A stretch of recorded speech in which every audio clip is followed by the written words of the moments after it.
Flamengo enfrenta o Mirassol com 8 jogadores pendurados. Técnico Leonardo Jardim toma a decisão sobre o elenco. E clube lança nota oficial e revolta torcedores. Essas e outras, a partir de agora, no seu canal Raflamelo. Cola esse dedo no like, ajude muito o nosso canal, continue compartilhando os nossos conteúdos.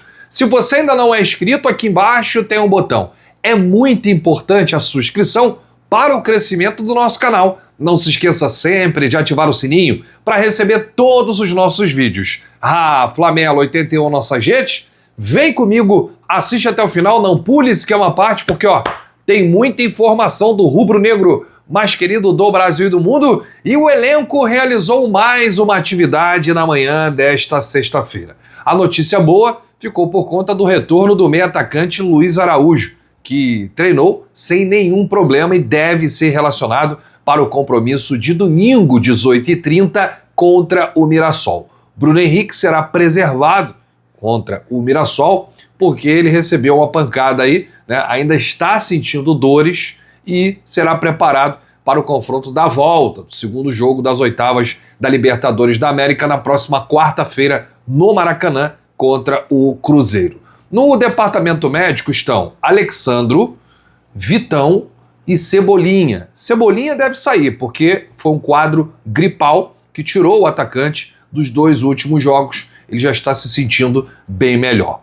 Alexandro e Vitão estão fora da partida de domingo contra o Mirassol. E o técnico Leonardo Jardim ainda terá mais uma atividade na manhã deste sábado para ajustar os erros e definir o time titular que entrará em campo neste domingo contra o Mirassol pelo Campeonato Brasileiro. O Flamengo tem 8 jogadores pendurados pelo cartão amarelo. Então, a gente vai trazer aqui a relação e é importante lembrar que depois desse confronto contra o Mirassol, o Flamengo enfrenta o Cruzeiro pelo Campeonato Brasileiro. Isso mesmo, o Flamengo enfrentou o Cruzeiro quarta-feira passada pela Libertadores, enfrenta o Mirassol domingo, na quarta-feira enfrenta o Cruzeiro pela Libertadores e no outro final de semana enfrenta o Cruzeiro pelo Campeonato Brasileiro. Então, os jogadores que estarão em campo no Maião, domingo, 18h30, que estão pendurados: Lucas Paquetá, atenção Paquetá, Samuel Lino, Everton Cebolinha, Pulgar, Vitão, Luiz Araújo, Bruno Henrique e Gonzalo Plata. Se a gente pegar aqui o Vitão e o Bruno Henrique, esses estão fora. Então não preocupam por essa questão aí do cartão. Mas Gonzalo Plata, Samuel Lino, Lucas Paquetá, Pulgar e Everton Cebolinha, que deve retornar, e o próprio Luiz Araújo, eles não podem receber cartão amarelo, porque senão desfalcam o time contra o Cruzeiro no outro sábado, dia 22 de agosto, em Belo Horizonte, pelo Campeonato Brasileiro. E a escalação do Flamengo para enfrentar o Cruzeiro nas oitavas, com Pedro e Paquetá no banco, surpreendeu muita gente. Mas o técnico Leonardo Jardim, que vem aí usando uma espécie de time das Copas no torneio continental, justificou o rodízio na entrevista coletiva da seguinte maneira. Aliás, o Leonardo Jardim tomou uma decisão sobre o elenco. Ele vai utilizar um time no campeonato e vai utilizar um time nas Copas. Palavras do técnico português. Nós sabemos que tanto o Paquetá quanto o Pedro são jogadores titulares, mas a gente tem 15 ou 16 jogadores que são titulares. Depois, isso vai depender do momento, da escolha, da análise o que fizer do adversário e daquilo que eu quero para começar o jogo. Com certeza, se eles começarem, os outros vão entrar. Se esses não entrarem, os outros vão começar. Mas e aí, quem são esses 15, 16 homens de confiança do técnico português Leonardo Jardim? Em tese, 8 são titulares absolutos. Rossi, Léo Pereira, Léo Ortiz, Pulgar, Jorginho, Arrascaeta, Samuel Lino e Pedro. Esses 8 são intocáveis, são titulares absolutos das suas posições. Mas tem alguns jogadores aqui que a gente pode citar como tão importantes como se fossem titulares. Por exemplo, Paquetá pode ser um cara considerado titular. Ele ainda não é, porque estava lesionado desde a Copa do Mundo. Outro aqui, Gonzalo Plata, pode ser considerado titular. Outro, Varela, pode ser considerado titular. Emerson Royal pode ser considerado titular. E um outro jogador aqui, Bruno Henrique, que é sempre muito decisivo, que pode ser considerado titular. E um outro jogador que vem ganhando muito destaque, muita moral com o Leonardo Jardim, é o Ayrton Lucas na lateral esquerda.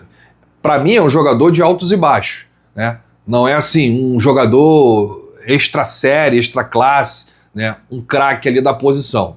Faz o feijão com arroz e tem ajudado o Flamengo nos momentos de ausência do Alexandro.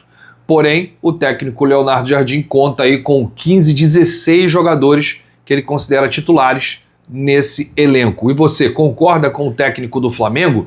Deixa aqui nos comentários. Esses jogadores citados são considerados aí titulares? São considerados jogadores importantes na sequência da temporada? Deixa aí nos comentários, porque a sua opinião é muito importante. Então deu para perceber o que o Jardim vai fazer, né? Um time nas Copas, um time no campeonato. Não quer dizer que vai ser um time até o final da Libertadores e um time até o final do Campeonato Brasileiro. Isso aí é jogo a jogo, conforme o adversário. Vai ter jogo que ele vai entrar com o Emerson Royal, titular na lateral direita, contra adversários mais fortes fisicamente, né? Um jogo fora de casa pela Libertadores, caso o Flamengo avance, ou até mesmo no Campeonato Brasileiro, um adversário mais forte fora de casa, ele pode entrar com Emerson Royal, em outros jogos ele pode entrar com Varela, em alguns jogos ele pode entrar com Pulgar e Jorginho, outros jogos ele pode entrar com Paquetá e Everton Araújo. Então são jogadores importantes que o técnico vai fazendo esse rodízio quase imperceptível.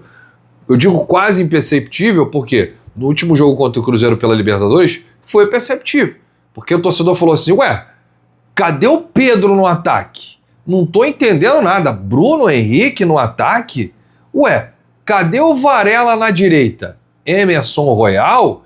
Então, assim, é o técnico que vai ali através, né, da sua comissão técnica, do departamento médico, fazendo uma avaliação geral para ver quem está melhor para aquele determinado jogo. É por isso que o Leonardo Jardim falou, eu tenho 15, 16 homens de confiança, ou seja, não são 11 titulares, né? 10 na linha no gol. São 16 titulares que o Leonardo Jardim tem aí na sua cabeça. Bom, a gente entra aqui no próximo assunto, e é um assunto que está gerando revolta aí no torcedor rubro-negro. O Flamengo lançou uma nota oficial após torcedores rubro-negros serem agredidos e maltratados no Mineirão. No último jogo, quarta-feira, primeiro duelo das oitavas da Libertadores da América. A nota do Flamengo diz assim, ó, o Flamengo reconhece e valoriza a presença de sua torcida em todos os jogos, no Maracanã e fora do Rio. A nação acompanha o time por todo o país, e esse apoio é parte fundamental da força do clube. Aqui começa a polêmica. O Flamengo elogia a Polícia Militar de Minas Gerais, o Flamengo elogia a organização do Mineirão, e o Flamengo dá um puxão de orelha no seu torcedor, que enfrentou tudo isso para ir lá apoiar. Olha o que diz a nota. O Flamengo entende que garantir uma experiência segura e organizada nos estádios é uma responsabilidade que envolve clubes, autoridades, organizadores e também a colaboração de todos os torcedores. Especialmente em partidas fora de casa, o clube reforça a importância de chegar com antecedência, observar as orientações de acesso, utilizar exclusivamente os portões e setores indicados para a torcida rubro-negra. Na partida contra o Cruzeiro, e o Flamengo continua puxando a orelha, realizada no Mineirão, foram registradas algumas intercorrências nos acessos destinados à torcida rubro-negra. Entre os fatores que contribuíram para essas situações estava a chegada de parte do público muito próxima ao horário do jogo, a presença de pessoas sem ingresso e tentativas de acesso por portões diferentes dos indicados nos bilhetes. Situações como essas dificultam a organização e o trabalho dos profissionais responsáveis pela segurança, além de provocarem transtornos que acabam afetando a grande maioria dos rubro-negros que comparecem ao estádio para apoiar o Flamengo com tranquilidade. O Flamengo agradece à Polícia Militar de Minas Gerais e aos demais órgãos públicos envolvidos pela atenção dispensada e pelo trabalho realizado durante a partida. O clube seguirá em diálogo com as autoridades e organizadores para contribuir para que a nação possa acompanhar o Flamengo em todo o Brasil com segurança e organização. eu vou dizer uma coisa para você. A gente pode ter tido nesse jogo os atrasados, os que chegaram sem ingresso, tentando pular a catraca, mas isso é uma minoria, uma meia dúzia. Agora, o torcedor mesmo, que pagou ingresso caro, que viajou de outros estados para chegar a Belo Horizonte e apoiar o Flamengo numa decisão de Libertadores, esse torcedor teve essa nota aí oficial pelo clube. Esse torcedor está revoltado com o seu clube, que é o Flamengo. O Flamengo não poderia generalizar em momento algum. O Flamengo não poderia parabenizar a polícia de Minas Gerais, porque eu conheço a polícia de Minas Gerais. Existe um despreparo na polícia mineira. Os caras são truculentos, eles vão pra cima mesmo, principalmente o torcedor que não é de lá, tá? E outra, a organização do Mineirão é péssima. Eu já estive no Mineirão, na Arena MRV, em todos os na Arena Independência, lá o Estádio do América, em todos os estádios de Belo Horizonte eu já estive. É péssima a organização, principalmente por uma competição internacional. Então eu falo aqui pelos torcedores que estiveram lá e passaram por tudo isso, por esse perrengue, tomaram porrada dos seguranças do estádio, a polícia militar marretou lá os torcedores do Flamengo, e aí a torcida quer o quê? Uma transparência, um carinho, e o Flamengo lança essa nota oficial, ficando do lado da organização do Mineirão e do lado da Polícia Militar de Belo Horizonte, de Minas Gerais, contra o seu torcedor, contra o seu patrimônio. Essa nota é uma espécie de corporativismo. Eu queria entender que o clube trata aí agressões como algumas intercorrências, não ataca em nenhum momento a reação desproporcional da polícia de Minas Gerais, joga toda a culpa em seu torcedor que viajou, pagou caro para demonstrar apoio, ignora o histórico de problemas com a polícia de Minas Gerais em jogos recentes em Belo Horizonte e termina agradecendo aí a atuação da polícia. Não é possível. Quando eu vi essa nota do Flamengo, eu não acreditei. Era melhor não ter postado nada. Pô, a gente foi num jogo lá contra o Atlético Mineiro, na Arena MRV, né, que interditaram a arena, suspenderam a arena em mais de 10 partidas, que a torcida do Flamengo foi moída pela Polícia Militar de Minas Gerais. A mesma polícia que esteve ontem lá. É a polícia de Minas Gerais que age de forma truculenta contra visitantes. E deveria dar um exemplo, né? Aqui são tratados a pão de ló, tapete vermelho. Vem a torcida do Cruzeiro aqui, olha, é por aqui, não tem nenhum problema, tá? Pode chegar atrasado, pode fazer isso, pode fazer aquilo, é aqui, ó, a entrada é por aqui, tem segurança, tem paz, tranquilidade. Torcida do Cruzeiro, do Atlético, do Palmeiras, quem quer que seja, aqui é tratado assim, tapete vermelho, flores no jardim. E lá a torcida do Flamengo é esculachada, escurraçada. Isso é um negócio de maluco, né? Não dá para entender aqui. Eu não estive no jogo, mas recebi relatos, amigos que estiveram, vídeos da agressão sofrida, tanto por policiais militares de Minas Gerais, quanto por organizadores do Mineirão, seguranças do Mineirão. Então, bola fora aqui do Flamengo, a gente, sempre quando tem uma atitude certa, a gente vai elogiar.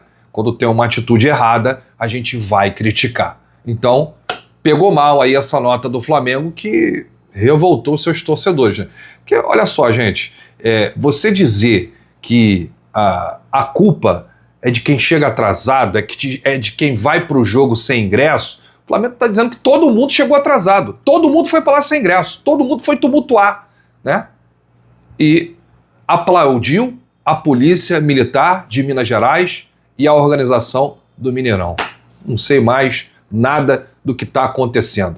É uma completa lambança isso tudo. Bom, deixa eu mandar um abraço aqui pro Jácio de Melo. Ele é morador do Meia, ele é pai do Pietro da Witterford, né, empresa lá de Macaé. Grande abraço aí pro Jácio de Melo, né, do Meia, acompanha aqui o nosso canal. Um abraço também pro Pietro, né, o Jácio que é pai do Pietro, que é amigo do meu primo Marcelo. Valeu, M. Silva, grande abraço para todos aí em Macaé, Rio das Ostras, toda a região dos lagos do Rio de Janeiro. Grande abraço, saudações brasileiras e rubro-negras, bate no peito e diz: isso aqui é Flamengo, valeu!